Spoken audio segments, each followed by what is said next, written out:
안녕하십니까. 저는 청주에 있는 마디사랑병원의 변재용 원장입니다. 오늘은 발목에 대해서 잠깐 말씀을 드릴 텐데요. 발목에 가장 흔하게 생기는 외상은 발목을 삐는 겁니다. 뭐 삐었다, 염좌를 당했다, 아니면 뭐 인대가 늘어났다, 뭐 그런 이유가 다 이제 제가 오늘 말씀드리는 그런 내용들인데, 이제 그림에서 보시면은 다치게 되면 이렇게 발목이 안쪽으로 이렇게 꺾이게 되거든요. 그렇게 되면은 바깥쪽에 있는 인대들이 아무래도 다치게 되겠죠. 이제 심하게 다치게 되면은 이 사진에서 보시는 바와 같이 붓고 멍도 들고 피도 나게 되는데, 그렇게 되면은 바깥쪽 인대가 이렇게 다치거나 끊어지거나 파열되는 그런 상황이 발생이 되겠습니다. 이런 그 발목의 그 인대 손상은 이제 단계별로 한 3단계 정도를 나눌 수가 있는데, 그림에서 보시는 바와 같이 1단계는 이렇게 조금만 삐이는 거거든요. 뭐 약하게 접질릴 수 있지 않습니까, 누구나. 2단계는 좀 더 이게 많이 꺾이는데, 이 정도 되면 인대가 이제 부분적으로 좀 파열이 되는 상황이 될 수가 있고, 3단계가 되면은 일단 완전히 발목이 꺾여서 인대가 뼈로부터 완전히 끊어지는 그런 상황이 되는데, 이런 그 발목의 그 불안정성, 인대 손상에 대해서 심하지 않은 경우는 대부분 초기에는 이제 얼음찜질도 하고 뭐 기부 고정 치료도 할 수가 있겠죠. 또 이제 그 이후에도 보호대나 보조기를 이용해서 고정하고 이제 재활 치료를 대부분 하게 되는데, 이런 그 삐임, 염좌가 반복적으로 진행이 되면서 발목에 통증이 있다든지, 아니면 처음에 한 번 다쳤는데 그 손상이 너무 심해서 발목에 있는 인대가 다 끊어진 걸 확인한 경우에는, 그때는 이제 수술적인 치료를 사실 고려를 해야 되는데, 수술은 뭐 여러분들 대충 이해는 하시겠지만 끊어진 인대를 뼈에다 원래 위치에다가 다 이렇게 갖다 붙여주는 봉합 수술을 주로 하게 되겠습니다.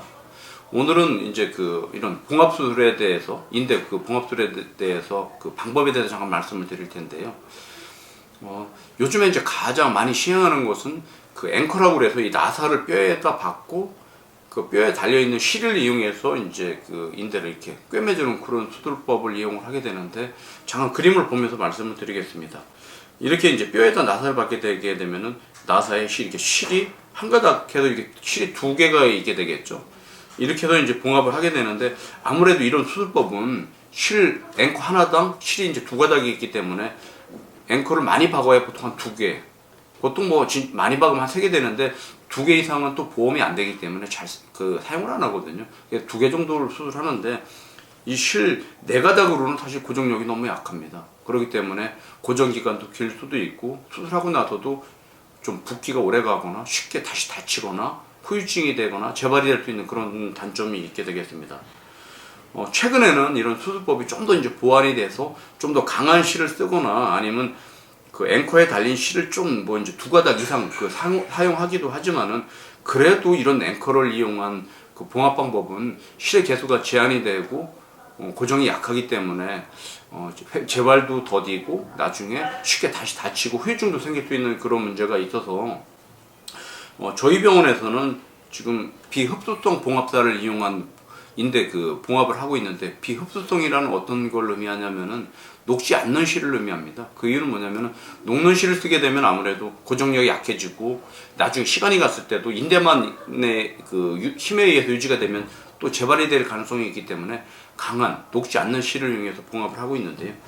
그림에서 보시면 이것이 이제 제가 수술한 사진인데, 이게 인대가 끊어져서 관절이 벌어져 있는 걸 볼 수 있지 않습니까? 비흡수성 실을 이용해서 대략 보시면 좀 실이 한 7, 8가닥 정도 되거든요. 이렇게 해서 꽤 꼼꼼하게 봉합을 하게 되면은 고정력도 강하니까 기부수 고정 기간도 짧고 재활도 좀 쉽고 회복도 빠르고 나중에 재손상의 가능성도 없어서 후유증도 덜한 그런 수술법이 되겠습니다.